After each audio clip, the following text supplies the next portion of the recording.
조갑제 TV 시청자 여러분 안녕하십니까? 2020년 9월 26일 오전 11시 42분입니다.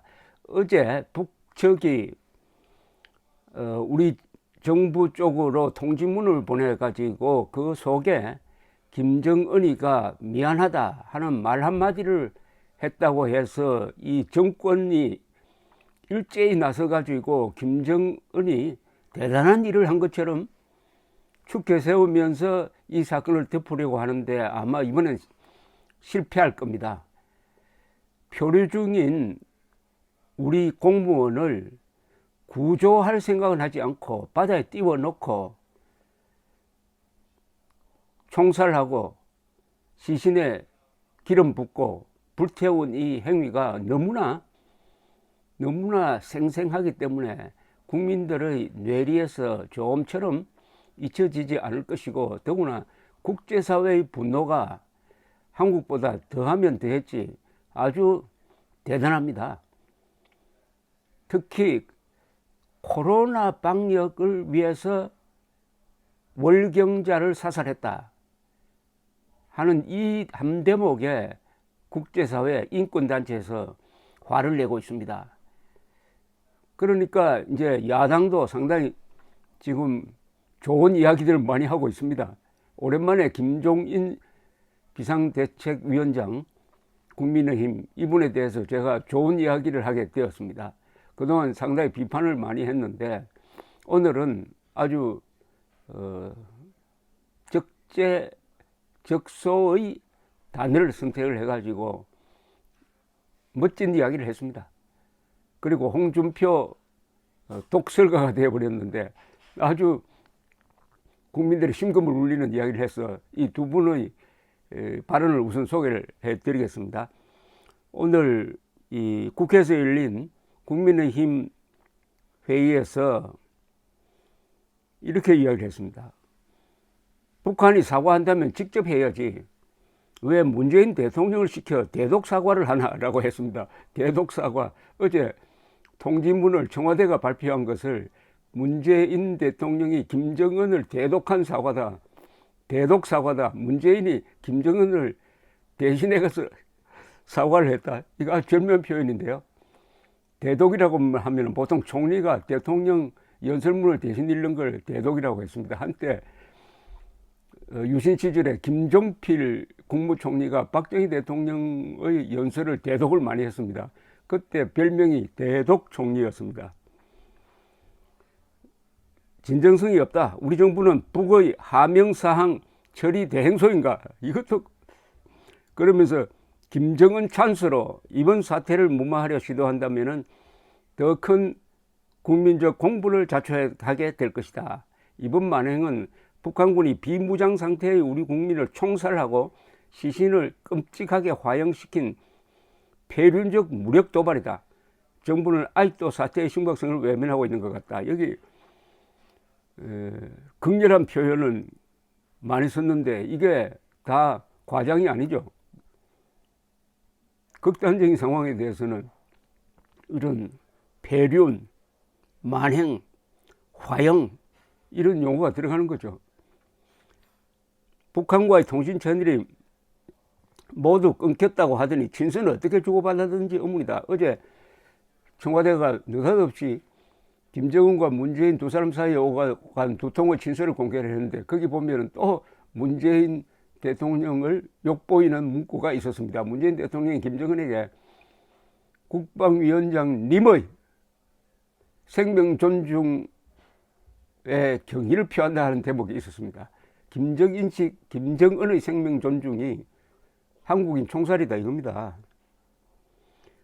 김종인 씨는 김종인입니다. 김종인 위원장은 이어서 소위 북한이 사과했다는 전통문을 보면은 앞뒤가 맞지 않는다. 실종자에게 총을 쏜 점은 인정했는데 혈흔만 있고 사람은 없었다는 엉터리 주장을 하고 있다. ICC는 국제형사재판소입니다. ICC 제소 및 안보리 회부라는 우리 당의 강경 대응에 대한 꼼수 또는 책임 회피용 방어 전략이다.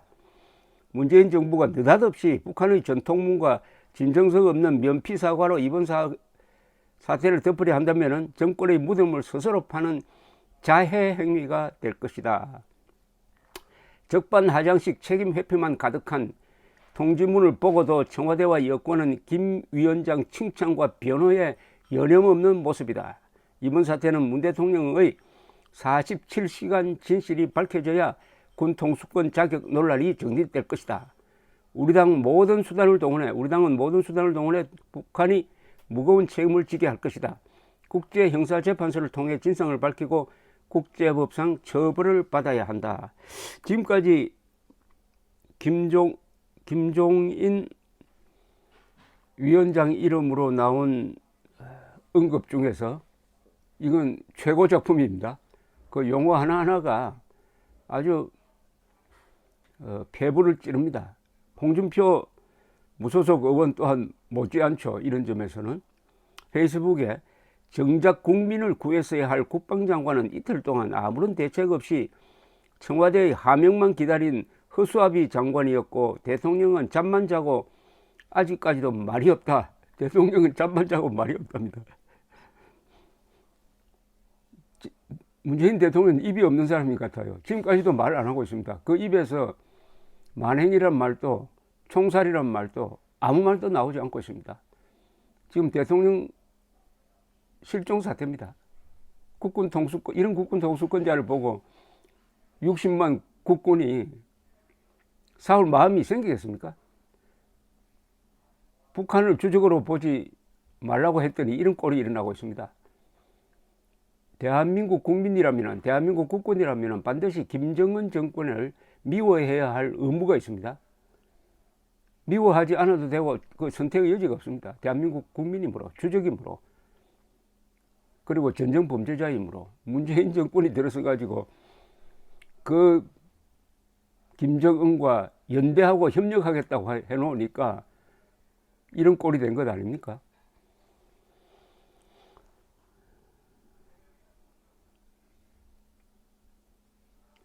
이 홍준표 의원은 문 대통령이 할 말이 없는 건지 갈팡질팡하는 건지 아니면 십상시에 둘러싸여 신선노름하고 있는 건지 참 괴이한 일들이 벌어지고 있다. 꼭 자유당 말기 아청꾼들에 둘러싸여 국정을 망친 이승만 대통령 같다.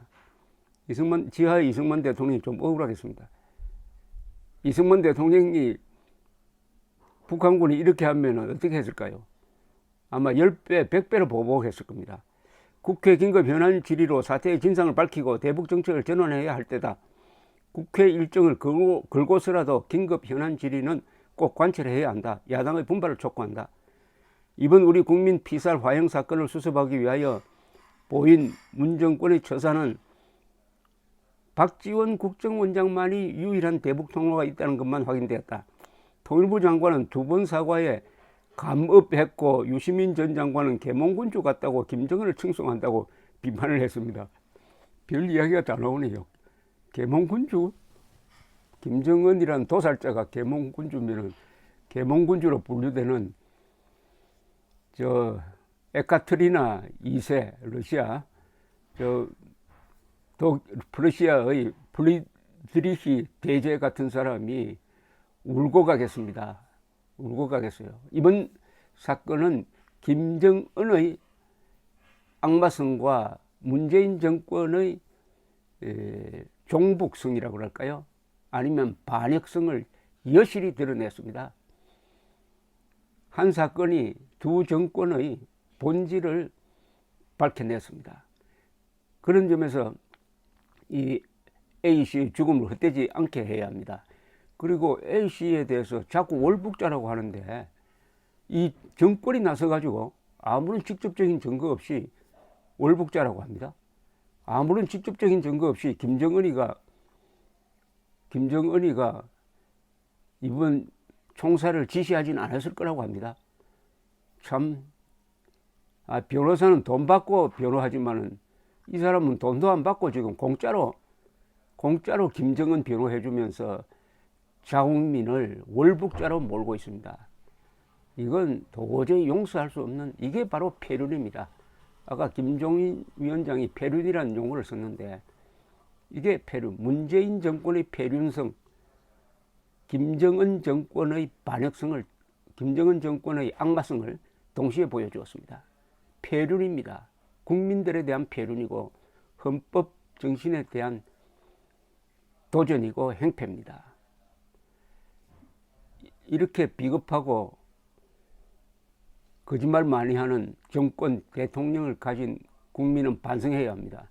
문재인을 누가 뽑았습니까? 문재인을 누가 뽑았습니까? 투표한 사람 책임져야 합니다. 그러면 투표하지 않는 사람은 책임이 없느냐? 그렇지도 않죠. 왜 41%로 대통령이 되도록 만들었습니까? 반대하는 사람들이 손을 잡았어야 되는 것 아닙니까? 감사합니다.